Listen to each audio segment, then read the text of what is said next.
C'est une femme au destin inattendu, 50 ans après sa rencontre avec celui qui était encore le prince Charles à l'époque, Camilla Parker Bowles est enfin mariée et sur le trône à ses côtés. Plutôt populaire aujourd'hui, après des années de haine très violente du public, elle a cependant dû faire de lourds sacrifices pour assumer son rôle, dont l'un lui a laissé une particularité physique indéniable selon la biographie Charles le Mal-Aimé, City Édition. Souriante, sa couronne sur la tête après une journée stressante, la reine Camilla semblait enfin à sa place le 6 mai dernier sur le balcon de Buckingham Palace.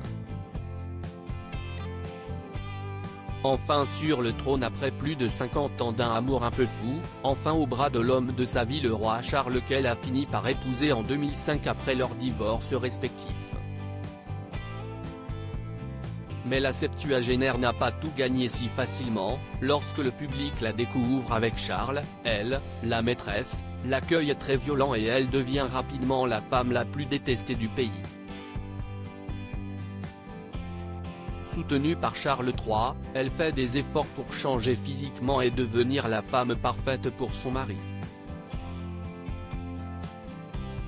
Mais un détail ne change pas, sa voix assez sexy, sans doute le résultat d'un excès de tabac, selon Bertrand Meyer établi dans la biographie Charles le Mal-Aimé, City Édition. Un excès de tabac qui a longtemps été problématique entre Charles III et elle. En effet, toujours selon le biographe, il aurait été sans pitié envers Camilla pour qu'elle arrête de fumer, alors que celle-ci fume depuis 40 ans. Considérant la cigarette comme une habitude dégoûtante, il ne supportait pas, selon lui, sa façon de traîner constamment derrière elle une odeur de tabac froid. En 1998, elle finit par arrêter de fumer, en guise de cadeau d'anniversaire pour les 50 ans du prince de Galles, mais la promesse est difficile à tenir, malgré les remarques de la reine qui détestait les fumeurs, elle dont le père était décédé d'un cancer du poumon. Les choses basculent 5 ans plus tard en 2003, Camilla, qui souffre de violentes douleurs dans le dos, est transportée d'urgence à l'hôpital.